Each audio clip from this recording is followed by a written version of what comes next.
Dobrodošli u 240 sekundi i 24 sata. 39-godišnja Svjetlana Kalanjoš iz okolice Murskog Središća zbog metaboličkih i hormonalnih bolesti prikovana je za krevet pune 4 godine i ima 250 kg. Živa sam u zatvoru, samo želim ustati i prošetati, kaže za 24 sata. U kući u romskom naselju bez vode i struje o njoj brinu otac Stanislav i majka Vesna, oboljela od istih bolesti. Objema je propisan lijek Munjaro koji ne ide preko zdravstvenog osiguranja, već se doza za 6 mjeseci plaća 2000 eura. Stanislav je bio hrvatski branitelj, ali nema mirovinu. Cijela obitelj živi s 450 eura pomoći i 162 eura Svjetlaninog inkluzivnog dodatka. Grad Mursko Središće otvorio je poseban račun za donacije za lijek i poziva sve koji mogu da pomognu.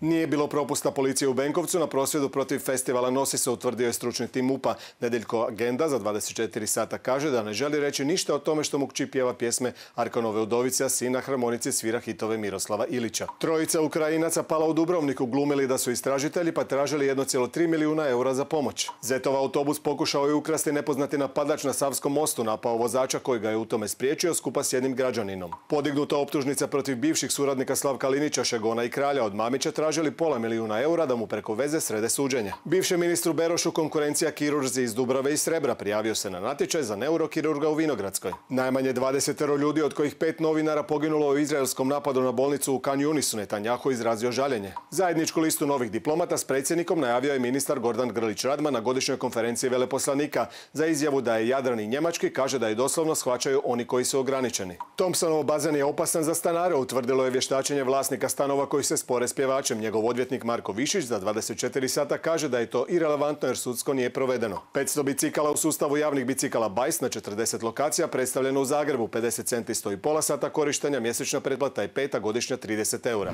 Dupla dobitnica je Snježana Marković iz Graberija Ivaničkog. U našoj nagradnoj igri Vozi, roštiljaj, uživaj dobila je skuter, ali je poželjela roštilj, što je se i ostvarilo. Hvala puno, 24 sata i hvala puno sponzorima. Motocikl je već super bilo, ali ovo iznenađenjem 100%. Prvu nagradu uvijek neko drugi dobio, onda sam se ja zaželjela da makar ja dobijem roštilj.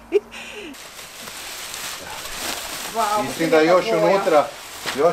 Ja sam mislila šta je ovo sad, to neka zafrkancija ili šta.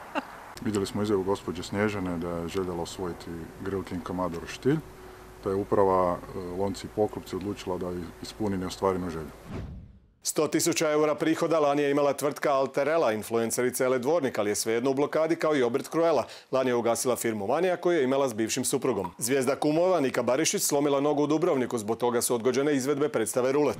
Španjolci Guillamon i Gonzalez su top pojačanja za 24 sata, kaže Nikola Jerkan koji godinama prati španjolsku ligu. Misli da je Hajduk s Garcijom dobio novu dimenziju. Zvijezde od 5 milijuna eura, Perez, Vinlof i Villar više nisu u prvih 11 u Maksimiru i dalje vjeruju u njih.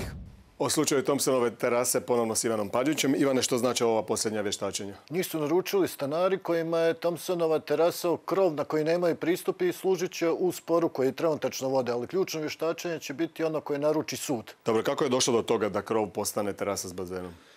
Dugi niz godina nepravilnosti koje su počele, ilegalne gradnje koje su počele i prije nego što je pjevač kupio objekt, a onda se ispostavilo i da je dio zemljišta susjedne zgrade njegovo i tu je počeo taj dugogodišnji spor. Je li netko odgovarao? Nije. Investitori i neki pročelnici su procesuirani zbog kasnijih pogodovanja, ali za ovaj slučaj nije. Apsurd je tako da će na kraju jedini završiti pod optužnicom novinarka i snimatelj koji su sve detalje otkrili javnosti.